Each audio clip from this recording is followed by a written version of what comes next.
দর্শক, আমার পিছনের যে চিত্রটি সেটি দেখে প্রথম দেখায় মনে হতে পারে এটা কোনো ফিলিস্তিনের গাজা অথবা সিরিয়ার কোনো একটি চিত্র, কিন্তু আসলে কিন্তু নয়।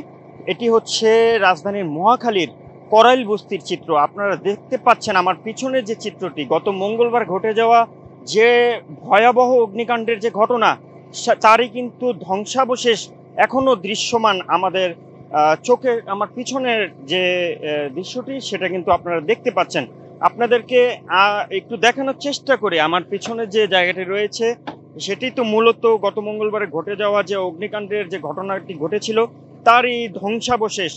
আহ, এখানের যে বাসিন্দারা ছিল করাইল বস্তির, তারা কিন্তু তাদের শেষ যে সম্বলটুকু আছে তা কিন্তু এখান থেকে নিয়ে যাওয়ার চেষ্টা করছে। দর্শক, ভয়াবহ একটি অগ্নিকাণ্ডের ঘটনার আরেকটি সাক্ষী হলো কিন্তু রাজধানীর ঢাকাবাসী।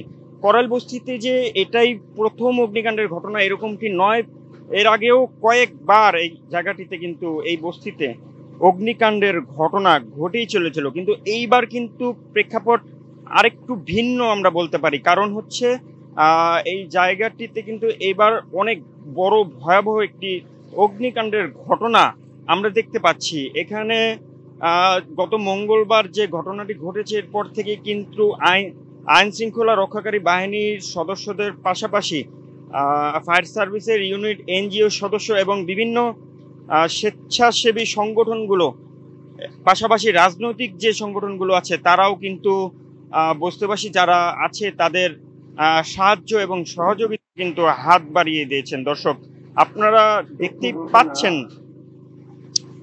যত দূর কিন্তু আসলে চোখ যাচ্ছে তত দূরই কিন্তু আগুনের যে ধ্বংসাবশেষ তা কিন্তু আমরা দেখতে পাচ্ছি এখানে এই জায়গাটিতে গিয়ে।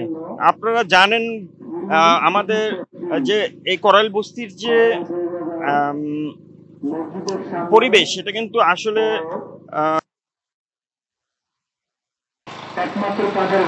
করাইল বস্তির যে ভিতরের যে পরিবেশ, আসলে এই জায়গাটিতে কিন্তু অগ্নি নির্বাপক কোনো ব্যবস্থাই কিন্তু এখানে ছিল না, যার ফলে কিন্তু পাশাপাশি অনেকগুলো বাড়িঘর এবং সরু রাস্তা হওয়ার কারণে কিন্তু ফায়ার সার্ভিসের যে গাড়িগুলো রয়েছে যারা আসলে আগুন নিয়ন্ত্রণে আনার চেষ্টা করেছে তারা কিন্তু এই জায়গাটিতে ঢুকতে প্রচুর বাধার সম্মুখীন হয়েছেন এবং তারা ঠিকমতো কিন্তু আগুন নিয়ন্ত্রণ আনতে পারেনি, যার ফলে কিন্তু লম্বা একটি সময় আগুনের লেলিহান শিখা এই এলাকাবাসী দেখতে পেয়েছে এবং দেশবাসী দেখতে পেয়েছে।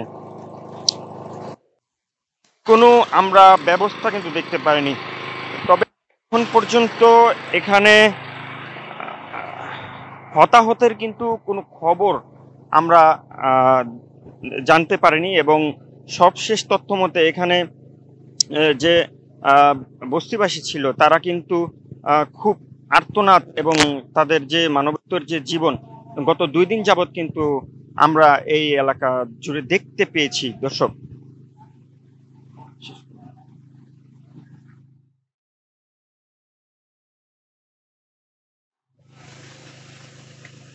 দর্শক, মহাখালীর করাইল বস্তি থেকে আমার কাছে এই ছিল সর্বশেষ। শাহজালাল আমিন শুভ, নয়া দিগন্ত, ঢাকা।